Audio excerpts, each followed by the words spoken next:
Kyrie, could you describe what you saw in that last play when two Lakers were running at you and time's almost about to It seemed like three of them were around me at the end of the game, but I'm just grateful that I was able to kind of have my head on the swivel. I thought about for a split second forcing that 2 up to tie the basketball game. But I saw Maxi open. I saw AD kind of helping a little too much. So I tried to get into a shot pocket, and I'm glad I got it to him with enough time to at least get the shot off. I could easily be sitting in this position with a loss. It was just that type of game. But I'm glad we were resilient, and, we got really lucky and fortunate at the end of regulation tonight. So I'm glad it worked out for us.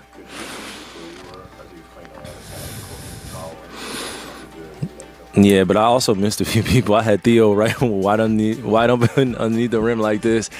And he told me after the game he was unsure whether or not he was going to make it or not. He was that close. I'm like, come on, Theo, man. Come on, man. So I'm glad that it worked out for Maxi. And then, I felt like that was a redemption shot for him as well. Just he was putting a lot of pressure on himself after that turnover in San Antonio, and rightfully so. Us as hoopers and players, we really want to take care of the basketball at the end of the game and win. So I think we got a chance to do that tonight, and we came out again on top.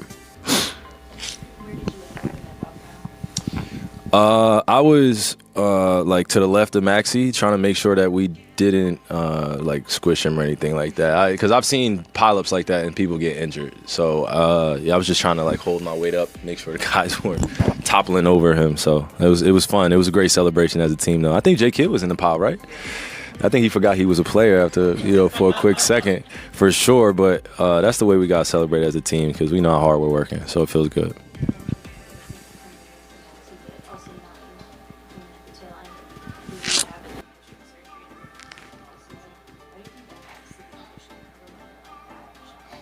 It definitely adds a unique amount of emotions. I don't think it's just one emotion. I just think he really wants to play well. He's missed part of the season, and I think he feels how much we're pushing ourselves right now towards the end of the season right now. So just want to continue to give him confidence, and I'm still getting to know him as a person, as a hooper out there, and as long as I can look him eye to eye and communicate, then I feel like we're going to be in a good place. And tonight he made some big plays offensively and defensively.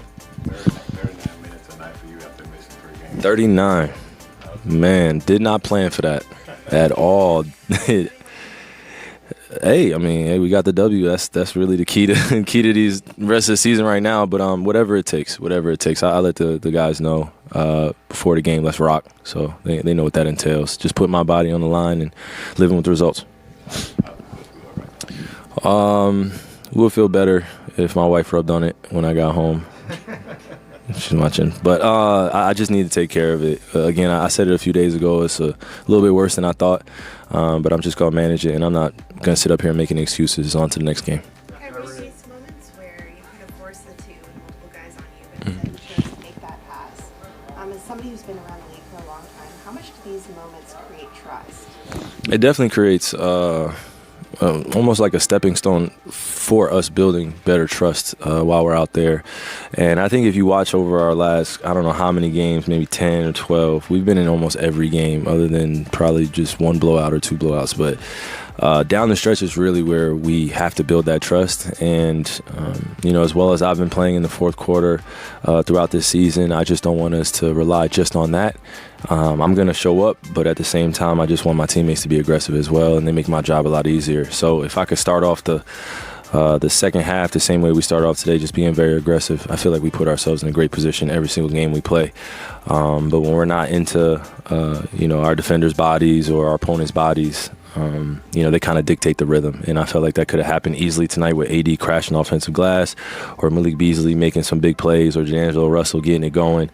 So we did a good job on their guys tonight, and just looking forward to us continuing to build that trust offensively and defensively. After missing a few games, you came back and executed a lot of high degree difficulty plays. What do people not see that goes into your preparation process that helps you come back? We're usually there, right, early watching, so I don't think it's any extra science or anything like that, but I just think the preparation is just it comes down to being intentional with my reps, and Obviously I could sit at home or be on the court and be like, I wish my foot felt as great as as it has all season, but it's just not the reality. And just taking my reps out there on the floor and being efficient with the opportunities that I have. It's not like it's the first time for me that I've ever played with an injury or anything like that. So just keep pushing and keep getting rehab and recovery and do all that I can to put myself in the best position.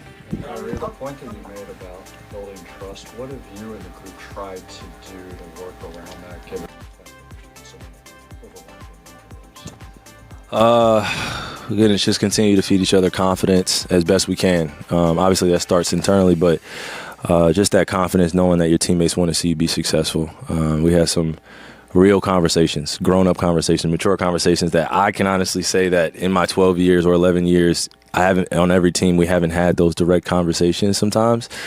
And it's no comparison. It's just, we had a real group conversation that we need to get some things out. And now we're just living with the wins and losses because we're together. So I think if I answered your question the right way, it's just those conversations behind the scenes really matter for our organization. So it's been happening. No. How do you feel differently of making a game-winning shot or assisting a game-winning shot? Both feel great. Both feel great. Which one you like to do? Do I prefer? Yeah. Win. Just a win. Just a win, man. Because, again, I could have been sitting up here, just kind of swallowing my emotions, and we easily could have lost tonight. So we definitely still can get better. But I like where we were during down the end of the stretch, end of the game.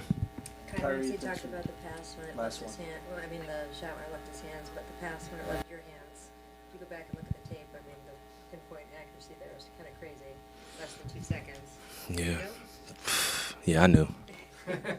I can say it now. Yeah, I knew. But I really was intentional with that pass because I put it right in his shot pocket. And we work on that as a team, too, when we're passing to each other in practice. So it definitely helped tonight, and I'm glad we were successful.